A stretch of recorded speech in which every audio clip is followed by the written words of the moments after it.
Hello and welcome to Daily Current Affairs by Ekam IAS. Today is 23rd August 2019 and the topics for discussion are Zonal Council, Oxytocin, Incremental Capital Output Ratio, Ocean Energy as a Renewable Energy, Map Aided Program and Previous Year Question Revision Series. Now coming to our first topic, which is Zonal Council. Now this is in news because the Union Minister for Home Affairs has chaired the 24th meeting of the Western Zonal Council at Panaji. Panaji is in Goa. Now we'll talk about the zonal councils. These zonal councils are actually statutory bodies. Okay, that means they have been established by an act of the Parliament. Now that particular act is the States Reorganization Act of 1956. This act has divided the country into 5 zones. The zonal councils aim at promoting cooperation and coordination between states, union territories and the centre. They discuss and make recommendations regarding matters like economic and social planning, linguistic minorities, border disputes, interstate transports and so on. They are only deliberative and advisory bodies. They are not implementing bodies. It's not necessary in the case wherein a recommendation is given and that there is no compulsion that this recommendation has to be implemented. They only give suggestions and that suggestions may or may not be followed by the states. Now we'll talk about the 5 zones in the country. Now as I told you, the country has been divided into 5 zonal zones. There is the northern zone, the central zone, the eastern zone, the western zone and finally the southern zone. We talk about the northern zone. The northern zone consists of states comprising of Haryana, Himachal Pradesh, Jammu and Kashmir, Punjab, Rajasthan, Delhi and Chandigarh. Here we have 2 union territories which is Delhi and Chandigarh and the rest are the states.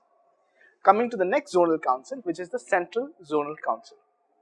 The Central Zonal Council consists of Chhattisgarh, Uttarakhand, Uttar Pradesh and Madhya Pradesh. There are 4 states in this zonal council. Coming to the next one which is the Eastern Zonal Council.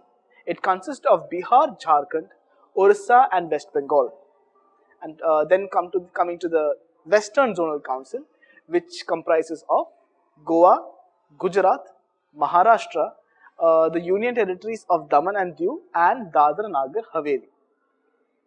And finally, we'll come to the Southern Zonal Council which consists of Andhra Pradesh, Karnataka, Kerala, Tamil Nadu and Puducherry. Now even Telangana is included. So these are the 5 zonal councils. Now we'll talk about the composition of these zonal councils. The Home Minister of the central government is the common chairman of all the 5 zonal councils. Each chief minister acts as the vice chairman of the council by rotation, holding office for a period of 1 year at a time. It means that the topmost chairman will be the Union Home Minister and the vice chairman for each zonal council separately, as the zonal council consists of more number of not just one state but few states. Each chief minister from each of these states will hold the vice chairman position for a period of 1 year, and when this period of 1 year is expired and when next year starts, the next chief minister will become the vice president or the vice chairman of this council. Now the members of the zonal council, they consist of the Home Minister of the central government, the chief ministers of all the states in the zone, 2 ministers from each state in the zone and administrator of each union territory in the zone. These are the members in the zonal council. Now we'll talk about the advisors. Now the advisors are a person nominated by the Niti Aayog. Then comes the chief secretary of the government of each state in the zone and then the development commissioner of each state in the zone. Now there also exists a separate council called the Northeastern Council which actually takes care of the northeastern states. It was created by a separate act of the Parliament, okay, and that act is the Northeastern Councils Act of 1971. The member states of this council are the northeastern states which actually consist of Assam, Arunachal Pradesh, Manipur, Tripura, Mizoram, Meghalaya, Sikkim, and finally Nagaland. So there are 8 states in the Northeastern Council. Now we'll talk about our next topic, which is oxytocin. Now this is in news today because the Supreme Court referred oxytocin ban to a larger bench. Alright. Now this petition challenging a government notification banning companies from manufacturing of oxytocin. Actually speaking, if you have been following the news related to this for the past few months, then you will come to know that actually not last year, I mean this year only, I think 2 months back, uh, the government of India actually banned the manufacturing of this drug called oxytocin by the private companies, and they said oxytocin manufacture should only be done by public companies. This is the reason why it's in news. Now there is a petition given to the Supreme Court saying that this ban is actually not correct and not right, and further the Supreme Court has decided to take this issue to a larger bench. Now we'll talk about this drug called oxytocin. Now actually speaking, oxytocin is a hormone, okay, and it is made in the brain, and in the brain it is present in the hypothalamus. It is made in the hypothalamus. It is transported to and secreted by the pituitary gland, which is located at the base of the brain. It acts both as a hormone and a brain neurotransmitter. The release of oxytocin by the pituitary gland acts to regulate 2 female reproductive functions. The first one is childbirth and the second one is breastfeeding. Oxytocin has also been dubbed as hug hormone, cuddle chemical, moral molecule, etc. So because this hormone actually gives effects on the behavior, including its role in love of the female reproductive biological functions. So it's basically a chemical which is present predominantly in the female body, and it regulates the behavior with respect to love, this feeling of love. This drug or this hormone called oxytocin plays a major part in it. Now this drug oxytocin is also used to help abort fetus in case of incomplete abortion or miscarriages, and it is also used to control bleeding after childbirth. Now this is where this drug becomes very, very important. It is used to save the lives of women wherein they undergo miscarriages, because sometimes under miscarriages what happens is there is incomplete abortion which is taking place, or something called postpartum hemorrhage. This thing called postpartum hemorrhage means after childbirth there is uncontrollable bleeding by the women. So this uncontrollable bleeding by the women actually leads to many complications. It can also be fatal for the women, because if excess blood moves out of the body will not be able to function, and therefore like that the female patient ends up dying. To regulate all of these issues, this very important drug called oxytocin is injected into the female body. Now we'll talk about why this is banned. Okay. Now the government's ban order refers to the 2016 Himachal Pradesh High Court judgment. Now it said that daily oxytocin injections made cattle barren and reduced their lifespan.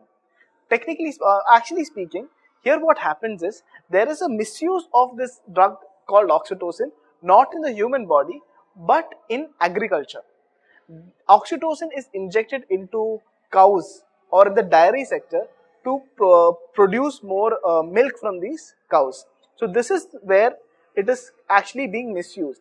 Now if you consume this milk, it can lead to other problems, especially in males, wherein the oxytocin level in males is actually very low compared to that of females. When you have lot of milk which is actually coming from a cow which is injected with oxytocin, what happens is there is something called male impotence, of the sterility or fertility of the male decreases. It also leads to early puberty among women and can also lead to cancer. Now the other concerns regarding oxytocin is that despite it being a Schedule H drug, it is impossible to prevent its manufacture at registered private factories. Now the implications to human health regarding this are humongous. Okay, now it can deal from reproductive complications to hormonal imbalances in both male and female. One of the major reasons for such blatant misuse of this drug is the absence of veterinary services, robust veterinary services in India.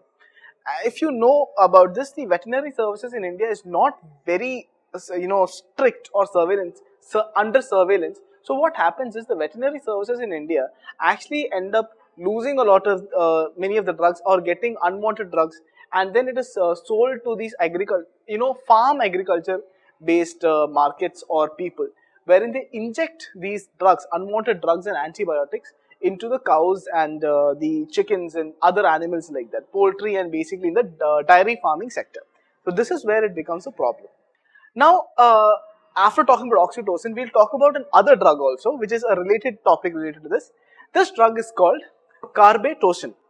Carbapenem is actually a drug used to control postpartum hemorrhage. I told you what postpartum hemorrhage is. Now, it is an analog of oxytocin and its action is similar to that of oxytocin, which is, it causes contraction of the uterus after delivering a baby. Now, the World Health Organization has come up with a safe and effective alternative to the controversial drug that is oxytocin. Now, while oxytocin must be stored and transported, in a temperature range of 2 to 8 degrees Celsius, which is very cold, and becomes less effective when exposed to heat, Carbapenem does not require refrigeration and retains its efficiency for at least 3 years, even if that is stored under 30 degrees Celsius and at a relative humidity of 75%. So this is where an advantage of Carbapenem comes in. Oxytocin needs to be transported very carefully in cold chambers. You may know sometimes for traveling, transporting certain important drugs, they need to carry cold chambers. These cold chambers keep the temperature inside the chamber very low, to somewhere around 2 to 10 degrees. And oxytocin must always be transported in these cold chambers wherein the temperature is 2 to 8 degrees Celsius. And the life of these oxytocin is very small. But in spite, as a alternative for that, Carbapenem is another drug which has been produced wherein it can be transported in room temperature, can withstand 75% of relative humidity. India is a very humid country also, and it can withstand temperatures of 30 degrees Celsius. And India is also very hot, wherein heat is a major problem, or it's very prevalent in various areas in the country. So this is an alternative to the drug that is oxytocin. Now coming to the next topic, which is incremental capital output ratio. Now this is in news because this term was frequently occurring in news. If you follow the news Hindu paper, this terminology is constantly occurring. Major reason because is that there are many talks about how our country is performing these days. The rupee value has suddenly come down to the lowest in the year, and there is actually a problem regarding the output generated with respect to GDP in our country. So there are many economic problems in our country, and this terminology is constantly used multiple times in the newspaper. So this might be a region where UPSC may ask a question from. So we'll talk about incremental capital output ratio. Now this ratio, which is ICOR, incremental capital output ratio, now it's a frequently used tool. It's a tool that explains the relationship between the level of investment made in an economy and the consequent increase in the GDP. Which means, if you need to produce an item, how much input have you given inside the system so that the so-called item that you want to produce has been produced. Now the capital output ratio is the amount of capital needed to produce 1 unit of output. ICOR indicates the additional unit of capital or investment needed to produce an additional unit of output. Now it is a metric that assesses the marginal amount of investment capital necessary for a country or other entity to generate the next unit of production. Okay, I hope you understand this. I'll tell it to you in much more simpler terms. Suppose you want to produce an item, a unit of item. Let's say this remote is 1 unit of item. Let us say you give an X amount of input to produce this unit of item. Now that is what you call capital output ratio. How much capital, the X amount of capital that you have put inside to get this output will be the capital output ratio. Now then comes this terminology called incremental capital output ratio. Now this word incremental is the small change. That is what incremental means. How much small change or increase has it cost?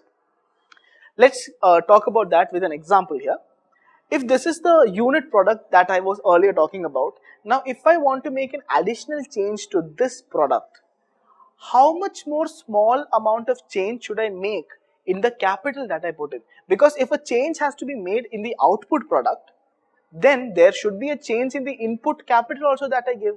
So that change between the earlier capital that I used to give to produce this unit product and the extra amount that I need to put to make a change in the output product, that is what you call incremental capital output ratio. Now if you understood, you can also understand overall a higher ICOR value, an incremental capital output ratio value, is not preferred, which means to make every unit output difference, there should be a higher input that is needed. So that is not actually good for the economy. ICOR is always beneficial when it is lower in number. The lesser the ICOR, the better it is for the economy.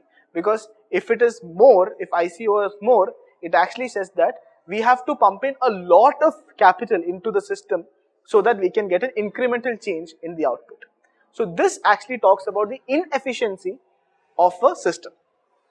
Now a lower capital output ratio shows that only low level of investment is needed to produce a given growth rate in the economy, and this is what is considered as a desirable situation. Now we'll talk about a few limitations of the ICOR. Now first of all, the thing is its uses are actually restricted. Now this is basically because there is a limit to how efficient countries can become as their processes for developing new products become increasingly advanced. As time passes by, the process with which output is made actually changes because of technological advancements. So this is where it becomes a little restrictive in calculating the ICOR. Okay. Now for example, a developing country can theoretically increase its GDP by a greater margin with a set amount of resources than a developed country. Now this is because a developed country is already operating with the highest level of technology and infrastructure. Now any further improvement would have to come at a more costly research and development, whereas a developing country can implement existing technology to improve its situation. So this is, I hope you understand this area here. A developing country need not put in that much effort into increasing the technology because that sort of technology is already present in the developed country. It can just take it and apply that into its systems. But a developed country which is already working at a higher efficiency rate with the latest technology, if it has to make an incremental change in the output, then what it has to do is pump in a lot of money for research and development. Now after only that segment can it actually make an incremental change. So that is why ICOR will be much more bigger for developed countries than developing countries. So that is the point you have to keep in mind. Now we'll come to the next topic, which is the ocean energy as a renewable energy. Now this is a news because the Union Minister of State for Power and New and Renewable Energy has approved a proposal to declare ocean energy as a renewable energy. Now the objective of technology program is to accelerate and enhance support for the resource assessment and deployment of ocean energy in the country and to harness it for power generation and to overcome barriers. Now this news is actually taken from the PIB of today. Now we'll give you a little bit of background. Okay, so if you think about it, you already know oceans actually cover a very large area of the earth. Okay, now actually around 70% of the earth's surface is covered by water. Now this oceans actually contains a lot of energy in it. Now this energy will be in the form of wave, tidal, marine current, thermal gradient and many other things like that. Now in India, total identifiable potential of tidal energy is about 12,455 megawatt. Okay, now the potential locations that have been identified for this is the Gulf of Khambat and Kutch regions and the large backwaters in Kerala, and the barrage technology also can be used here. Now, the total theoretical potential of wave energy in India along the country's coast is estimated to be 40,000 megawatts. Now, these are obviously preliminary results. Now, the energy is, however, less intensive than what is available to more northern and southern latitudes. Ocean thermal energy conversion, that is OTEC, has a theoretical potential of 1,80,000 megawatts in India, subject to suitable technological evolution. So these basically are trying to say is that there are various energies that the ocean is actually providing us. With respect to India, when you consider tidal energy, the theoretical value is that we can get about 12,455 megawatts. With respect to wave energy, we get about 40 megawatts. And with respect to ocean thermal energy conversion, we will get 1,80,000 megawatts. These are all theoretical estimations, and more research and specific locations for all these needs to be found out, so that the practicality of it must be more studied. That is what we are talking about. Now we'll talk about each of these energy one by one. First of all, we start with the tidal energy. Now, the tidal cycle occurs every 12 hours due to the gravitational force of the moon. You know, the moon is also the closest satellite of the earth. Now, because it also has mass, it tends to pull, the waters towards itself. And that is why tides are formed. High tide and low tide is formed because of this phenomenon. The difference in water height from a low tide and high tide is the potential energy. Similar to traditional hydropower generated from dams, tidal waters can be captured in barrages across an estuary during the high tide and forced to flow through a hydro turbine during a low tide. Now, the capital cost for tidal energy power plants is very high due to the high civil construction and high power purchase tariff. Now, to purchase sufficient power from a tidal energy, the height of the tide must be at least 5 meters, that is 16 feet greater than the low tide. Now, this is what tidal energy talks about. I hope you understood this. Here, basically the technology can be applied in estuary region. Estuary regions are where the river actually directly meets the sea and no deltas are formed. So here, because of that, the tidal difference will be very high. In estuarian regions, the tidal difference, the difference between the low tide and the high tide will be very high. And how they are trying to harness this is that when high tide occurs, water actually enters into the land. And once the water enters into the land, a barrage is set up, which is wherein the water which is entered into the land is blocked. So inside the land there is high tide water constantly, but outside of the barrage there is a low tide section. Now when the low tide happens, the water in the barrage is let go. It is open and this water is forced to go through hydro turbines. These hydro turbines, when water flows through them, starts to spin and therefore generates electricity. This is the basic principle. Now, for this to be sufficiently enough for generating power, they are saying there should be a minimum difference in height between low tide and high tide to be 5 meters. That is the idea here. Now, coming to the next energy, which is the wave energy. Now, the wave energy is generated by the movement of a device either floating on the surface of the ocean or moved on the surface of the ocean. Moved means pulled through. Like that is the how energy will be generated through wave energy. Now, many different techniques for converting wave energy to electrical power is already available. France has actually done many experiments and have been successful in many of these techniques in a small scale in their country. France is a pioneer in this. Now, the wave conversion devices that float on the surface has joint hinges together that bend with the waves. This kinetic energy pumps fluid through the turbines and creates electric power. You know, during a wavy region, you've seen the sea. If all of you have seen the sea, then you understand the waves are not always standstill. There are movements on top of the waves. Now, what they do is they make floating buoys on top, put them on top, and float them on top of these waves. Because of the movement of the waves, these buoys also tend to move. Because of the difference in potential or the movement of the buoys in different regions, that can be connected together and then formed into electricity, or electricity can be generated out of this. Now, coming to the next one, which is the current electricity. Now, current electricity here talks about the marine current. Okay, the fast flowing water in oceans, that is what the current here represents. Now, marine current is ocean water moving in one direction. Tides also will create currents that flow, but here in two directions. Okay. Now, high tide will make current flow in one direction, low tide will make it flow in the other direction. So that is how the currents flow with respect to tides. Now, the kinetic energy can be captured from the Gulf Stream and other tidal currents with submerged turbines that are very similar in appearance to miniature wind turbines. Now, here what they're doing is, all that needs to be done is the identification of the path of the current, and on the path of the current, a rotating underwater turbine is kept. Now, this turbine is, once it is kept on the path of this current, just because of the flowing underwater in that region will constantly make this turbines to start spinning around, and due to the spinning there can be electricity generated. This is the main idea in current electricity. And finally, now we'll come to the ocean thermal conversion. Now, the ocean thermal energy conversion, that is OTEC, uses ocean temperature differences from the surface to depth of lower than 1000 meters to extract energy.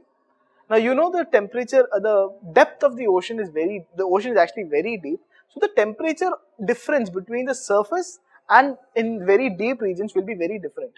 Okay. Now, a temperature difference of only 20 degrees Celsius can yield usable energy. Research focuses on two types of OTEC technologies to extract thermal energy and convert it to electrical power. The first one is closed cycle and the second one is open cycle.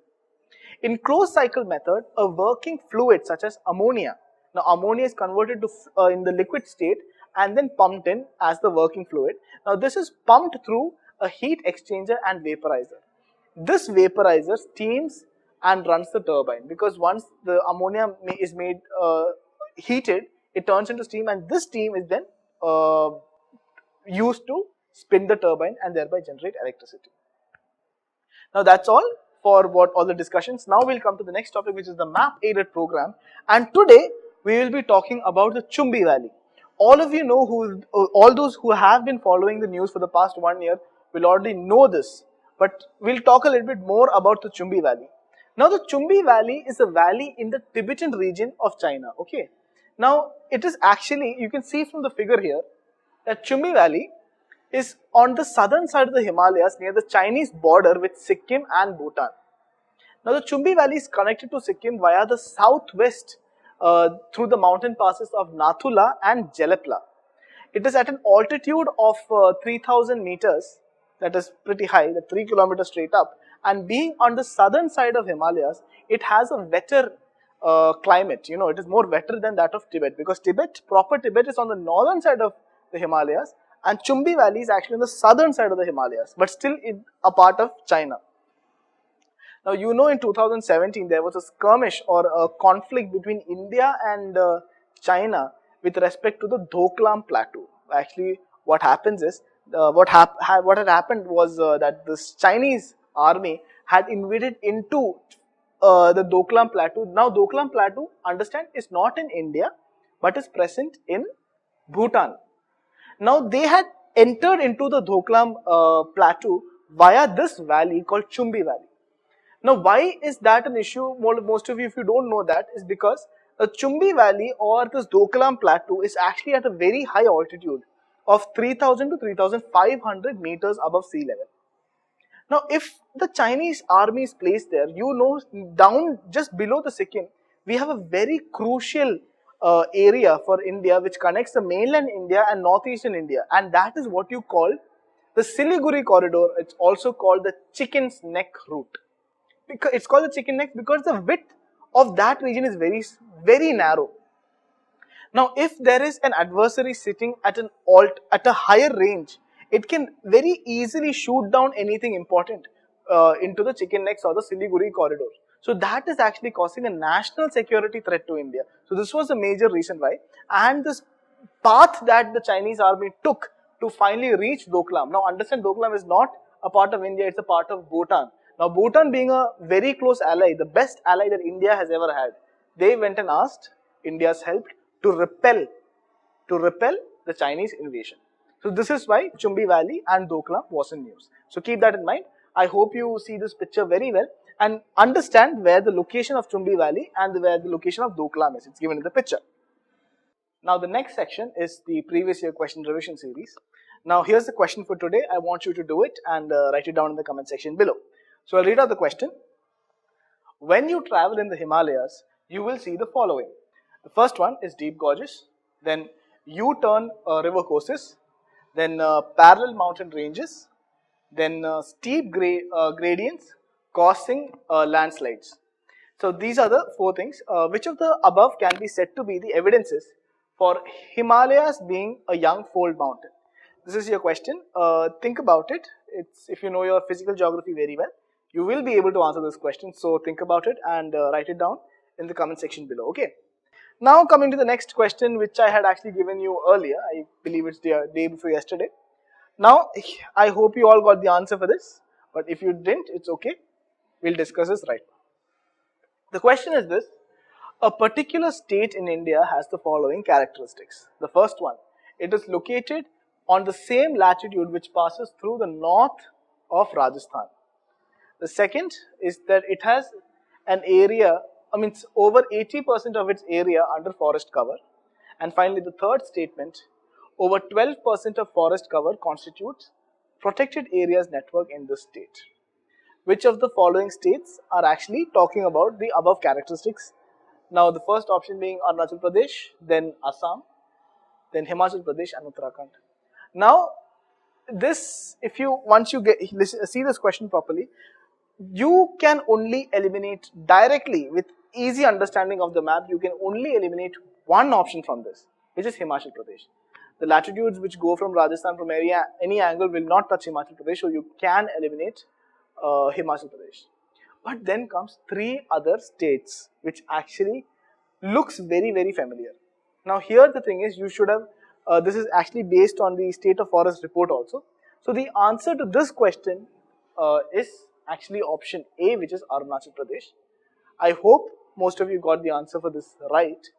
Even if you didn't, it's okay. Now you learned something new.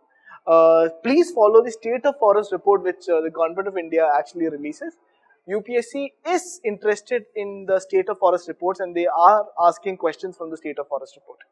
So that's all for today. If you have any doubts or queries, you can write it in the comment section below. Thank you.